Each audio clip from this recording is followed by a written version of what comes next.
welcome back to Paris Amour. And today we're doing part 2 of my hair journey. I apologize for the laughing, but I really ain't posting 2 weeks. That's crazy. But here's part 2. But now let's get into the nitty gritty, the tips, the meat and potatoes of this video. So first off, like I said before, this is a braid out. Now, I don't know if you can really tell. I did like pick it out and make it a little bit bigger, but my hair, let's see, this is how long it is from the side, and then this is how long it is from the front. I'm gonna show a picture of what it looks like straight. So this was a year ago. This is what it looked like a year ago, and this is what it looked like literally a month ago. Actually, 2 months ago, because I blow dried it, and then this is what it looks like a month ago straightened. Yeah. But let me tell you how I got there. Tip number 1. Keep your hands out of your hair. Like, keep your hands out of your hair. If you are currently natural, you don't do the wigs, you don't do the clip-ins, you are natural like this all the time. You'll know what I'm about to say. Okay, let me, this. I catch myself doing it all the time. I just started wearing my hair out like a few days ago. The more you have less manipulation to your hair, the less you're touching on it and pulling at it and picking at it, and you need to protect your hair. Leave it alone. And I think that is truly the key to hair growth, is leaving it alone, but also taking care of it while it's being left alone. Also, think of your hair as like a plant.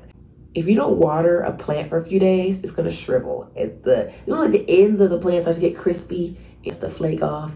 That's like how our ends be. Our ends are the oldest parts of our hair. So if you don't use a spray bottle and moisturize your hair, add that moisture back into your hair, it's going to break off.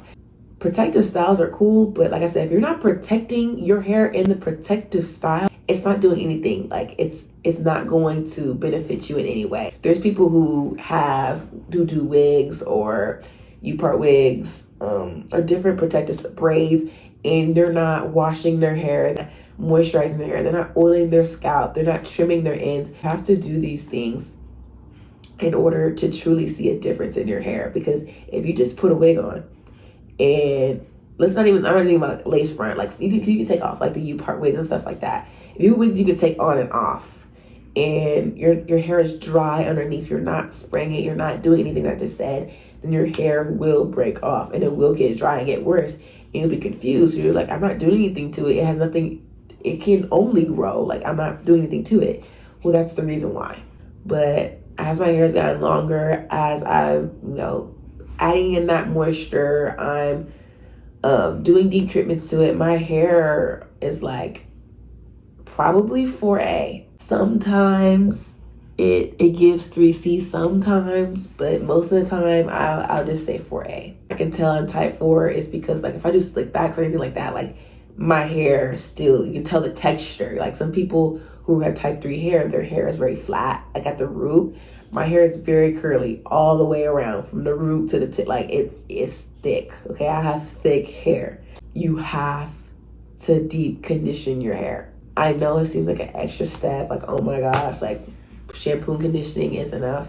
It's not. Also, leaving in your conditioner, your regular conditioner for 30 minutes is not deep treatment. It's not the deep conditioner that you need. You need a product that says deep conditioner. Hold on, I'm gonna grab it for you. I use the Rosemary Mint Strengthening Hair Mask. Miel, okay, that can be a whole other, like, curly hair, I can go on and on. It's a really good brand. I know they have a little controversy with the hair oil, but this ain't never steered me wrong. It's done everything it needed to do. Easiest way to start implementing deep treatments and doing like the deep conditioning into your routine is in the shower. I know people who do like hot oil treatments and like natural hair mask, all that stuff.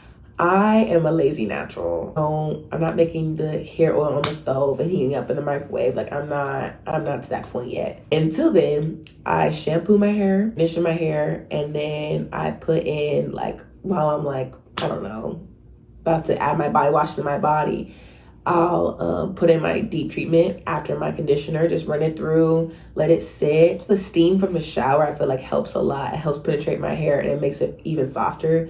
versus if I just did it when I'm outside the shower, just like regularly, just throughout the week. I don't know. Your tip would have to be oiling your scalp. I feel like all of these tips seem very like, okay, like duh, but I think consistency. Yeah, this is my next tip would be consistency in doing these things. Like you can decondition your hair for 1 week. Oh, I'm doing this. My hair's gonna be like bouncy. No, like you have to be consistent. I know it's hard to be consistent if you're someone like me who like I change my hairstyles all the time. Like I'm constantly changing up my hair or keeping my hair in a style for 2-3 weeks, and I want to wait to do a deep treatment. Like my routine is gonna be a little bit different. So with that being said, if I have a style where I'm changing it a lot, like my wash days are Sundays. I usually wash my hair every 2 weeks or every week and a half.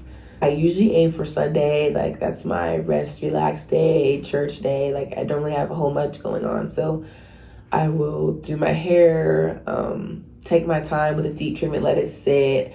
That's the day you may want to try doing a hot oil treatment, stuff like that. But having a consistent routine will do so much for your hair. You may oil your scalp one day, oh, my hair's gonna grow, da da da. If you do it one day and you do it a random time 3 weeks later, like it's not gonna help. It's just like I said, go back to the plant reference. Like if you have a dead plant, it has a little crispies on the end, and you just water it that one day, it's not, the crispies are still gonna crisp, like it's not going to change. My best tip is consistency when it comes to the deep conditioning and the greasing and oiling your scalp. I don't know if you guys have used Sulfur 8, but that's what my mom used to use, and I used to mix that, the Dew Grow hair fertilizer, and the Wild Growth oil, and I used to mix it, massage it in my hair. Again, that's a great concoction, but if you're not consistent in using it, it's not gonna work for real. Like it's not gonna benefit you. I tried to do it like in high school, and I wasn't consistent at all. Like I wasn't consistent. I had the platform. I mean, I had the plan.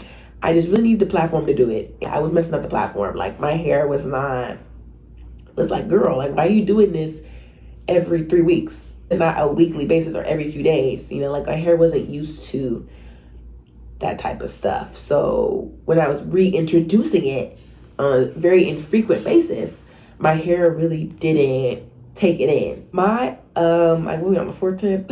My fourth tip is patience. I really don't want to sound like every other YouTuber, like these like your hair journey is called a hair journey for a reason. And I think when I was younger and I was watching the YouTube video of these girls, their hair was how my hair is now.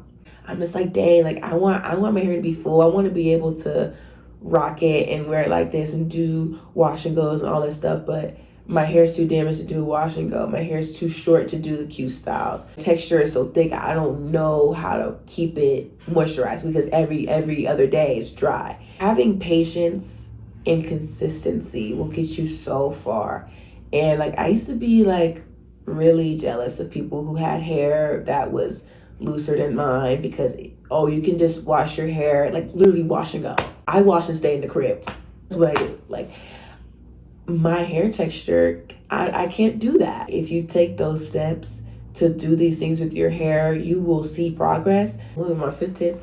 My fifth tip is to work with what you got and love with what you got. I feel like all these points, I guess that's good. It's kind of building off of the previous one, but to love what you got. Like wishing that you had different hair and wishing that your hair be more moisturized and all that stuff is not gonna do nothing. It really took me like, I'm gonna be consistent and intentional about my hair. Like I was sick of not being able to do certain hairstyles or to truly get the like full, to max out like the full, I forget the word, but you know what I'm trying to say, like the full capability of my hair. Like I was tired of just protecting my hair. I wanted to wear my hair out. Like I wanted to wear my hair like this, but I really wasn't confident in wearing it in the state that it was.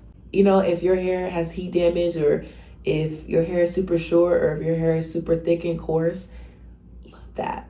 Love the short hair. Like who cares? Because at the end of the day, like it is your hair and it's like I said, it's your hair journey.